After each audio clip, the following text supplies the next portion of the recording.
ભારત માતા કી જય। આજનો દિવસ એ રાષ્ટ્ર માટે અને ખાસ કરીને ભારતીય જનતા પક્ષના કાર્યકર્તાઓ માટે ખૂબ ખુશીનો દિવસ છે।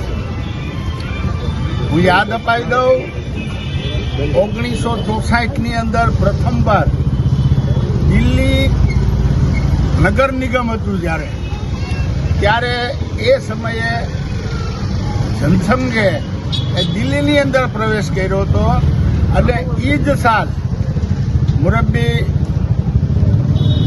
ડૉક્ટર સુચેત સાહેબ, મેઘજીભાઈ રંગાડિયા, શાંતિભાઈ રંગાડિયા, શાંતિભાઈ મળિયા,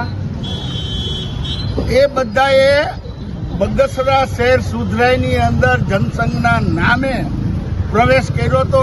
એ આ બગસરા છે અને જ્યારે આજે વર્ષો પછી છેલ્લા 27 વર્ષના વનવાસ બાદ એક એવી ખોટી વ્યક્તિ કે જેણે અત્યાર સુધીમાં માત્ર દિલ્હીની જનતાને આંબલી બતાવીને જે ભયંકર ભ્રષ્ટાચાર કર્યો એવા કેજરીવાલની આજે વિદાય થઈ છે।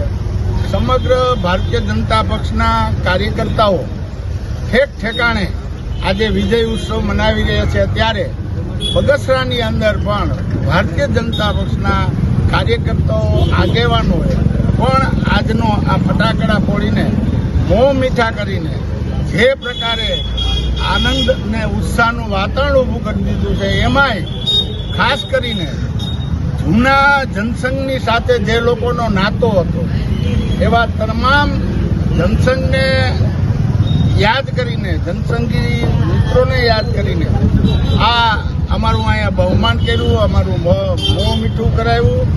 એ બદલ જે મૂળ બગસરાની રાષ્ટ્રભાવના છે એને ઉજાગર કરવા માટે થઈને ફરીને આ તમામ યુવાનોને મારા હૃદયપૂર્વકના અભિનંદન। ભારત